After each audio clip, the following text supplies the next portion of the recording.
په 2018 نه وړاندې د سند، پنجاب او د بلوچستان سینټرانو او بعضې MNAs په قبایلي علاقو کې د دوه کمرو سکولونه جوړ کړي دي په خپل فنډ باندې.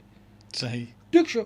او هغه سکولونه محکمه تعلیم لاړو ورکړی شوي نه دي، په کاغذونو کې جوړ شوي د وفاق په فنډ باندې، او هغه جوړ کړي نه پس مقامي ملک ته حواله کړی شوي دي، یا پکې د مالک چې کوم د ګړې اسونه یا د هغه ځناورو دغه کې یا هغه به طور حجره یا به طور ګودام استعمالي.